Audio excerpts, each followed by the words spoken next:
These people right here are my heroes. These wheelchair warriors with Denver Adapt are staging a sit-in called Camp Gardner at Republican Senator Cory Gardner's office in downtown Denver to protest the cuts to Medicaid contained in the repeal of Obamacare and the horrible hijack of our health care with Trump Care, which would steal health care away from 23 million Americans.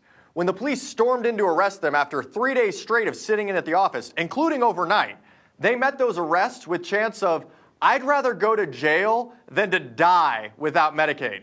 Check it out. There you go. We got what we wanted. We got the arrest. You're okay, Lonnie. All right.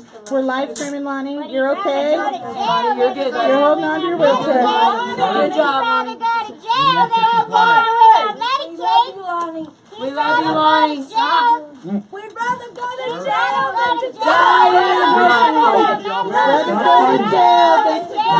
without Medicaid. Rather go to jail than to die without He has Medicaid. spasms. He can't help himself. You're hurting now. Heroes. I have so much respect for these wheelchair warriors who are literally putting their bodies and their lives on the line to save Obamacare from the malicious Republicans in the Senate who want to cut $800 billion out of Medicaid. And what I love most about this story is that the vote in the Senate already got delayed, and they probably thought all these folks would just up and leave. But nope, they stuck to their guns and stayed night after night inside the office, eating and sleeping there, and literally like pissing into bottles in the lobby of the senator's office so they could continue the sit-in until this Republican senator promised not to vote for Trump Care. Awesome. Never give up. Never surrender, y'all. And even the police who were there to arrest them kind of got curious and started asking them, "Why are you protesting?" Here's what they said. I didn't know they were going to get rid of Medicaid. I had no idea. Yeah, what that affects everybody. Can affect you. Can affect you. God forbid you get shot on the job or something and you're disabled. Will the cops take care of you for the rest of your life? I don't know. Or would you need Medicaid or something? I See? don't know. See, that's the scary part. You don't know, do you? I'd be asking because in your line of work, even walking across the street, anything can happen. Instead of protesting, screaming, tell me about it. I don't even understand. So who would get cut off by the bill? All of us. Everyone here. Everyone you see. Everyone you see. 22 And we all work. people like in a year. You guys got We want Senator Gardner to vote no. That's winning some hearts and minds right there. You know, when the police who are hauling you away become sympathetic to your political aims, that's awesome. And you know, in jail, they have to give you free health care. So technically, Republicans would rather give health care to prisoners than they would to your grandma and our fellow Americans who are in wheelchairs. And we all know that Congress makes sure they get free access to the best health care in the world. So why not the rest of us, Republicans? If you deserve free, high-quality health care as a member of Congress, why don't the people protesting here deserve the same? Why is it okay to kill Americans by denying them health care when you would never do that to a member of your own family? Here's what the leader of the Republicans in the House of Representatives, Speaker Paul Ryan, had to say for himself. Quote, "Let's all fight with respect and civility for the beliefs and causes that we believe in.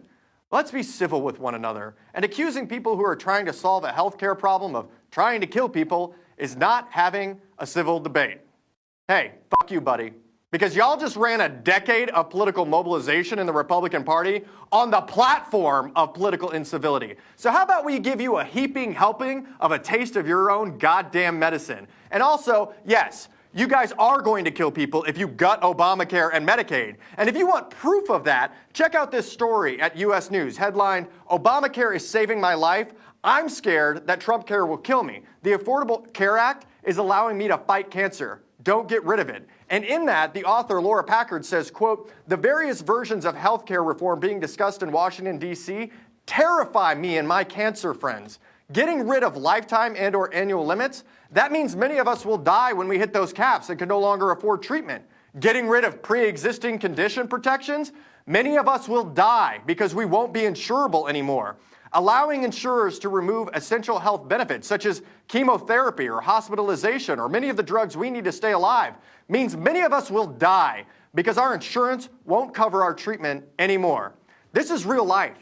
And these are life and death decisions. People will live and die depending upon the decisions that Congress makes with regard to Obamacare. And if Congress throws away the Affordable Care Act and steals health care away from 23 million Americans, then they are legislative assassins looking for a license to kill our fellow Americans. But it doesn't have to go down that way.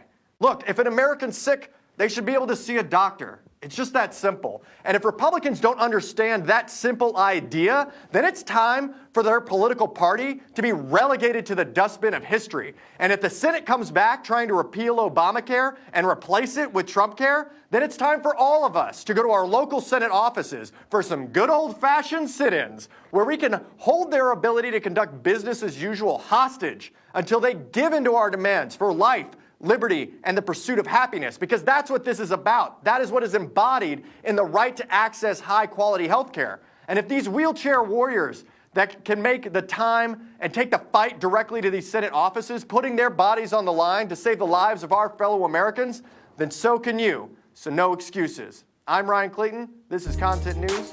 Come back daily for the news where we're free to share the truth.